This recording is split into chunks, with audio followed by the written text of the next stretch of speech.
9, 8, 7. The last 12 months should have been the busiest in the history of America's space program.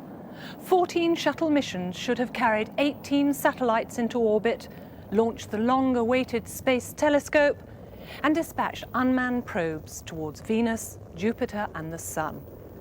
But none of this happened because 1 year ago, the Space Shuttle Challenger exploded. But in America and elsewhere, the determination to launch men into space remains undiminished. In a special programme this evening, we're going to be looking at the future of manned spaceflight. Space shuttles won't be flying again for at least another year. And that means that space programmes in other countries have gained an unexpected boost.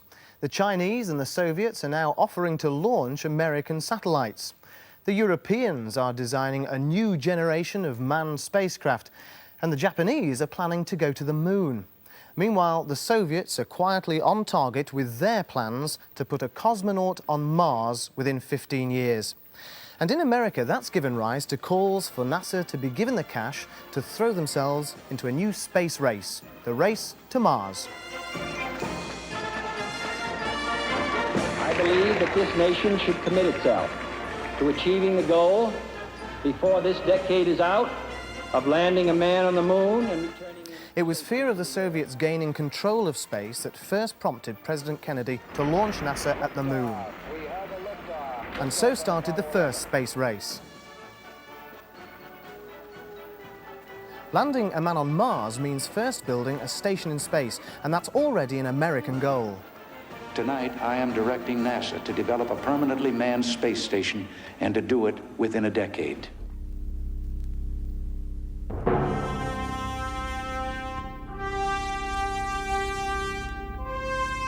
The popular image of the space station is an enormous rotating wheel.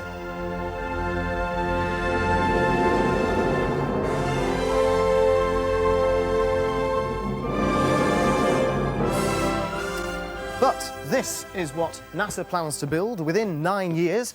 A vast tubular structure the size of a tower block with a number of modules, some built by Europe and Japan. Here, scientists will live and work, arriving from Earth by the space shuttle. But while America plans, the Soviets have had space stations in orbit for over 15 years. In February last year, the Soviets launched the first of a new generation of space stations. It's called Mir, the Russian for peace. Now, Mir is nothing like as large or as complex as the proposed International Space Station. After all, it's only 13 metres long. But it's been designed to expand. There are 6 of these docking ports for cargo craft carrying fuel and equipment, and the Soyuz craft, which ferries the cosmonauts to and from the Mir. And there are also large laboratory craft. And one of these laboratories will be launched in just a few months' time, and it'll be carrying an X-ray telescope built by the University of Birmingham. But the space station is also the Soviets' launch pad to Mars. The enormous spacecraft needed for the journey would have to be assembled in space at the space station. The Soviets have already been practicing this sort of construction for years. 2 of their cosmonauts have also clocked up the longest stay in space, 237 days, almost the length of time it would take to get to Mars. Any day now, a new crew will be launched to Mir to start a record-breaking stay of over 300 days, and further stays of over a year are planned. So far, all this has been achieved using reliable, if somewhat old, technology. But in April, the Soviets are expected to test a new heavy launch vehicle, capable of launching the Soviet equivalent of the shuttle. Now, this new shuttle is designed to service their space station, which will now be kept permanently manned. If the test flights are successful, 1988 could see the Soviets' first manned shuttle flight, just when the American shuttle is planned to come back into service. But the Soviet shuttle could be flying first because the Americans have an awful lot to do to theirs before it can ever fly again. The Presidential Commission, which investigated the Challenger disaster, presented NASA with a long list of improvements they wanted made. And these centred around the shuttle's rocket boosters, because it was the failure of one of these that NASA and the Commission believe caused the accident. Now, these boosters are made in sections and they're sealed to prevent the superhot gases inside from leaking through the joints. NASA think the weather on the day of the launch was so cold that the synthetic rubber seals, they're called O-rings and they're inside the rim just here, lost their flexibility and weren't able to seal the gap. So they've been redesigned with 3 rings instead of 2, and all of them will be made resistant to cold weather. The Commission has also told NASA to build an emergency escape system through an existing hatch just over here. But with that still to be designed, and the new boosters not due to be tested until March, the present plan to launch in February 1988 does seem extremely optimistic. And when this does fly again, the shuttle's top priority will be to launch NASA probes and military, possibly Star Wars material. It'll be 1993 before the shuttle starts to carry material into space to build the American space station, and they're planning 8 launches a year. The first task will be to carry up the 5-metre struts that fit together in space to build a 100-metre tall framework called the Keel. There have already been experiments trying to do this on a shuttle mission back in 1985 using a scaled-down version of the Keel. Well, now the scientists are hard at work in the weightless environment of a large swimming pool, trying out the simplest ways of assembling the struts. And what they've come up with is a common node into which the pieces will fit with just a simple twist.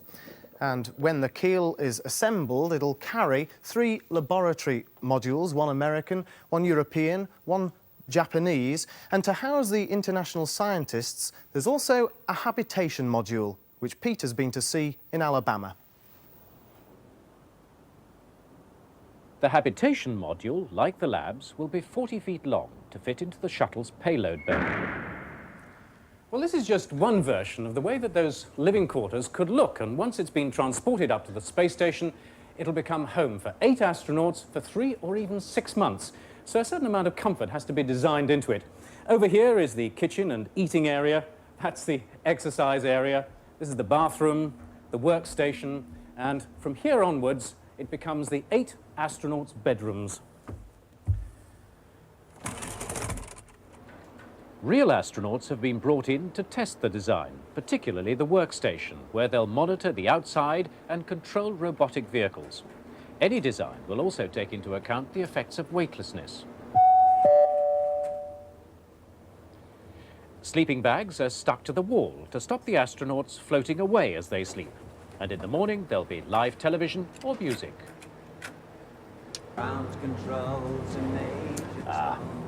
The old ones are always the best.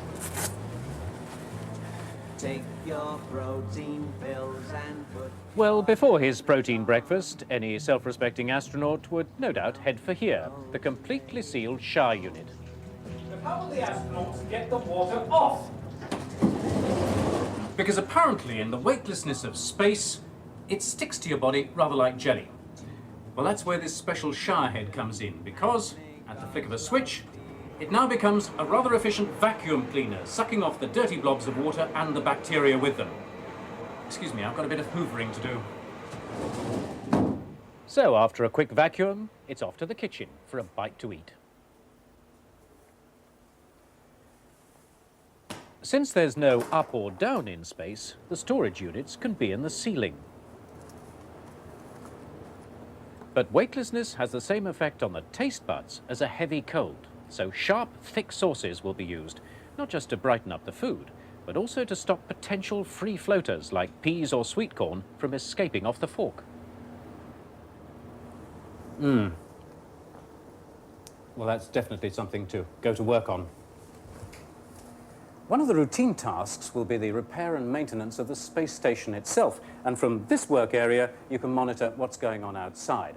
Now, most of the damage could come from meteoroid storms, and if they manage to penetrate the outer skin, they could produce holes like this. Which means sending an astronaut outside the station to repair the damaged area with a new sheet of aluminium. Well, it's been quite a busy day here in the habitation module. I wonder what's been going on in the lab. Well, the answer, Peter, is quite a lot, because the space station will be the base for experiments in everything, from biology to astronomy. And the astronaut scientists could be pioneering the space factories of the future, making products for us down here on Earth. In fact, the first product manufactured in space is already on sale. And this is it, a suspension of minute but perfectly regular latex spheres. And this is used to calibrate microscopes. In fact, they say it's worth about £250. So, will we see this label in the next century saying "Made in Space"? Well, it'll only be worth it if the products are small, light and very valuable. Drugs, perhaps, or advanced computer chips. Both have to be very pure, and purity can be improved enormously by escaping the problems of gravity. Problems like convection. A hot fluid rises because it's lighter than the fluid around it. But without gravity, there's no weight anyway, so it doesn't rise. So no convection currents. And that's a big help with a technique called electrophoresis. It's used to purify drugs, and this model shows how. The mixture of chemicals which contains the drug you're after, represented by this light beam, is injected into the bottom of a tank of liquid. And as they're pumped slowly towards the top, a strong electric field applied across the tank pulls the chemicals sideways. Different chemicals are pulled different distances, and so they're separated into individual streams, one of which contains the drug. On Earth, convection currents caused by the heating effects of the electric field mix up the streams and ruin everything. But it's already been proved that in space, electrophoresis can produce drugs of very high purity. When it comes to chips too, in space it's easier to purify the semiconductor crystals from which they're made. We've got a model here of a slice through one of those crystals, and the impurities are represented by all of these green lights. The way of forcing those impurities out is by melting and reforming the crystal bit by bit, and that's done using a heating element, this one just here, all around the crystal. But on Earth, as the heating element moves through the crystal, the heat produces convection currents. Now they just mix up the impurities all over again. But in space, there are no convection currents, so the impurities are squeezed out, leaving a very pure crystal. With this and other space research becoming vitally important and the industrialisation of space looming, Japan and Europe have no intention of being left out. With their own modules, both are sharing in the enormous cost of the American station. But the Europeans are worried that the Americans will control not only the flights out on the shuttle, but also the work that the scientists do once they're up there. And they're also concerned that the Americans may want to use the station for Star Wars research, so the Europeans may pull out altogether. So Europe is keen to become more independent and is busy developing a new generation of spacecraft on its own.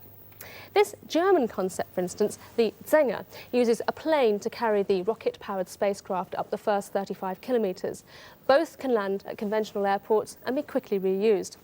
And this is the familiar British HOTOL, carrying the idea a stage further. It uses just one entirely reusable vehicle.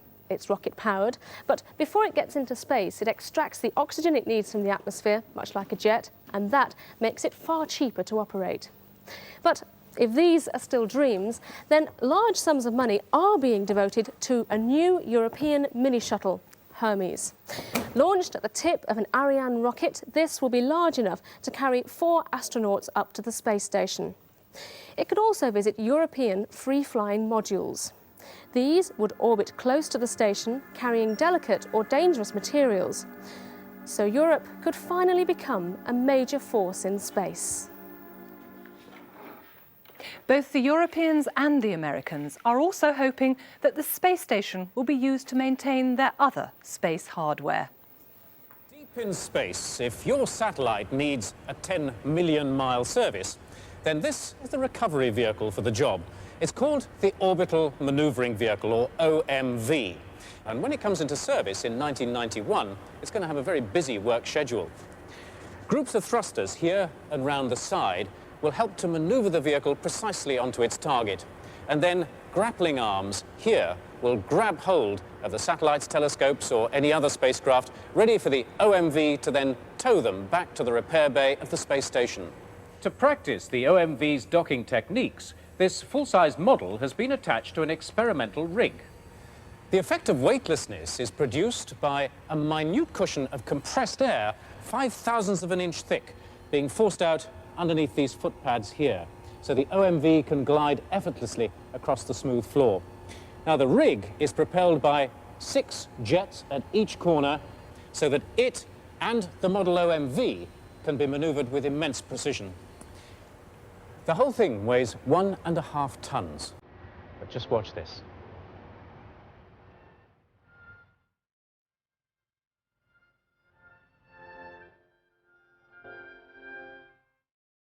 The OMV is remotely controlled, as it would be from the space station, and steered towards the target, in this case, a model of the Space Telescope.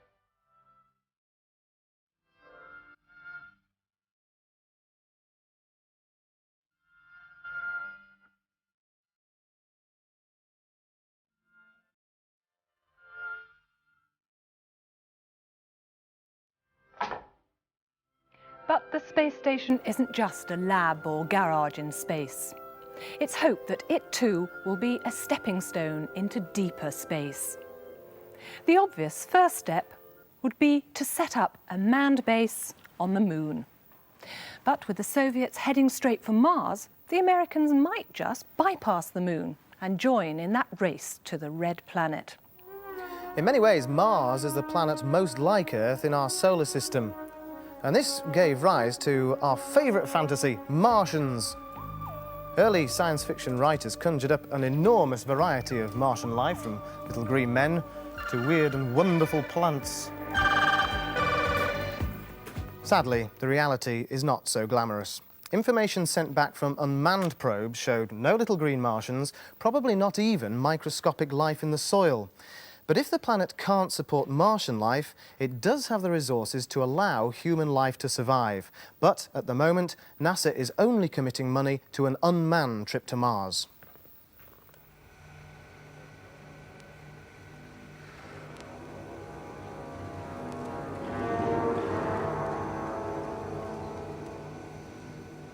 This could be one of the first vehicles to roll across the surface of Mars.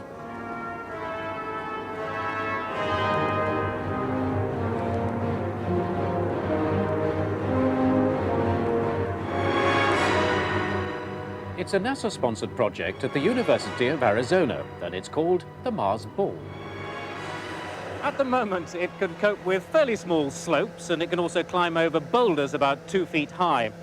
It's not exactly nippy. It does 4 feet a minute, which means it'll take a whole day to do a kilometre. The wheels are made up of airbags shaped like the segments of a pie, and each segment can be inflated and deflated separately by using these valves, which will eventually run on the air in the Martian atmosphere. Now, those valves can be computer controlled from Earth, and the Mars rover would walk across the surface of the planet by partially deflating each segment in turn. Because the Martian surface is likely to be rocky, NASA is interested in anything that could ride effortlessly over obstacles up to 2 feet high without having to go round them. Once on Mars, equipment strapped to the axle will photograph the surface and collect soil samples. Meanwhile, the Soviets have nearly all the technology they need to take cosmonauts to Mars. The heavy launch vehicle designed to lift the shuttle can also be used to carry other payloads, and by adding a total of 8 strap-on boosters, the payload can be increased to an enormous 280 tons. And that's certainly enough to lift all the components of the Mars ship up to the Mir space station, where it would be assembled. In fact, it's likely that there would be 2 Mars spacecraft. One, basically a Mir habitat module attached to a massive rocket booster to carry the 3 crew. The other, also propelled by one of the boosters, would carry the Mars landing craft. And that would probably be a modified Soyuz. Barring setbacks, it looks as though the Soviets could be on their way to Mars by the mid-1990s, before the Americans have even started their Mars mission, unless America decides to make Mars a national goal. Back in 1957, these headlines, with the Soviet Union apparently winning the race to the moon, galvanized America to launch its Apollo program. In 1995, headlines like these could have a similar effect. But whatever their nationality, astronauts setting off for Mars would face a long and potentially dangerous mission. For instance, the round trip to Mars will take 2.5 years. So what about the side effects of weightlessness? Weightlessness affects the body in a number of ways. First, it upsets the inner ear, which causes space sickness, something that most astronauts suffer at one time or another. Over the years, they've found out how to minimise the effects of space sickness. Wedging yourself into a corner seems to help. And when it comes to sleeping arrangements, it's best if everyone agrees on which way is up. Apparently, opening your eyes to see your colleagues hanging upside down like bats is guaranteed to turn the strongest of stomachs. More serious is the effect of weightlessness on the circulation and the muscles. Because it isn't being pulled down by gravity, all the blood, normally in the legs, rises to the head and the chest. This increases the volume of blood in this area, and the kidneys react by excreting fluid to reduce that volume, which means the astronaut ends up with 20% less blood. The problem comes when the astronaut lands on Mars or gets back to Earth. He may feel so faint he'll be unable to stand up. His muscles will also have wasted away through underuse. And the best antidote to all this seems to be a good workout. Waist stretch, your right arm over your head and stretch to the left. Stretch. 2, 3, 4, stretch right. 6, 7, 8, stretch left. 2, 3, 4, and right. 6, 7, single time it. Left, right, left. In future, they could even try a bit of weightlifting, replacing gravity with electromagnets. Now, you could make all of this heavier by turning up the power. But the most serious effect of weightlessness is on bones rather than muscles. The astronaut's whole skeleton starts to weaken. And for some reason that nobody quite understands, the body excretes calcium when weightless rather than using it to renew the bones as it would on Earth. After a long time in space, the astronaut's bones become so fragile they'll be unable to support his weight without breaking, and it could be irreversible. The Soviets have more experience of this than anyone else and seem confident they'll find the answer. But as yet, they've not told anyone what they think it is. But there's another hazard. Now and again, things get pretty stormy on the sun. Huge solar flares reach out millions of miles into space, and with them comes a dangerous increase in radiation. If anyone had been up there in 1956, when there was the last really big sunstorm, they would have received a radiation dose as large as the workers at Chernobyl.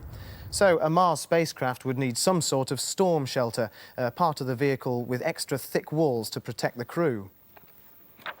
And as well as keeping the crew physically fit, they must be psychologically happy. So the Soviets tried to make their space stations just like home.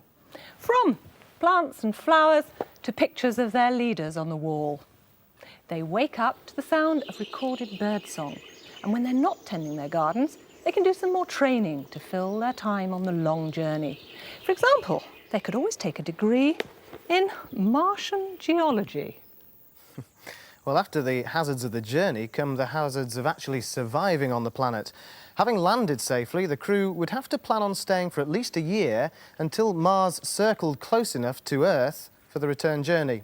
And they'd have to cope with temperatures as low as -80 Celsius, a very thin atmosphere and intense radiation. So one of their first priorities would be to build some sort of living quarters. One American plan suggests these will be built from the landing craft itself and buried under 2 or 3 meters of soil to protect against radiation.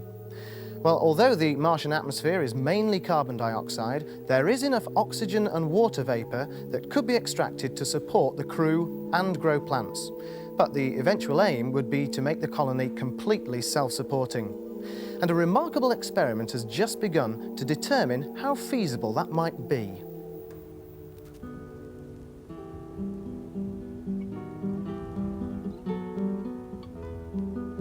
Here on the edge of the Arizona desert, a group of American scientists are building a space colony.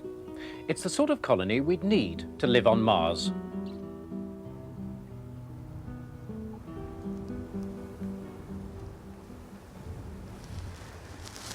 And when it's finished, it'll look like this. a complete life support system that's self-contained and self-sustaining. With a tropical rainforest at one end, in the space of just 2.5 acres, you'll be able to wander through a savanna, swim in the mini ocean, wade through a swamp, and even swelter in the desert. It's called a biosphere, a mini enclosed version of the Earth. But to see if it really can sustain life, 8 scientists will live inside this complex. But when the doors close on them in 1989, they'll be completely cut off from the outside world for 2 years. All the oxygen they breathe will come from the plants, and all the food that they eat will be grown in this arable area. One of the first creatures they'll take with them into their 20th century Noah's Ark will be fish. And that's because one particular type of fish is very easy to farm. These tilapia graze happily on the water hyacinths, and then the fish excrete ammonia. The bacteria in the water turns that ammonia into nitrates and nitrites, which in turn feeds the water hyacinths. It's the perfect cycle. The fish, of course, are there to be eaten by the inhabitants of the biosphere, but they'll have to be careful not to eat too many in case they disrupt that fine balance. And it seems that the first fruit to be grown and eaten in space will be the banana, because the plant takes such a short time to produce its fruit, about 11 months. Now, since the biosphere will be totally enclosed, no pesticides will be used on the plants. Instead, natural predators like ladybirds and specially bred wasps will be brought in to keep the balance right. They'll take the plants with them as disease-free cell cultures. Along with bananas, it looks as if we'd be taking strong flavors to make the food more interesting. Incidentally, irises will be taken to Mars just because they look nice. So, psychology also plays a part. While construction of the real biosphere goes ahead, this totally sealed structure will be used to find out which sort of vegetation will provide that perfect exchange of carbon dioxide and oxygen that'll be so vital to the survival of the humans. And to recreate the atmosphere inside the biosphere as closely as possible, the structure has been made with exactly the same materials, arranged in the same design as they would in the real biosphere. And just as in the real thing, these metal blinds can be adjusted to vary the sunlight, as they'll have to on Mars to protect the plants from the even harsher rays of the sun.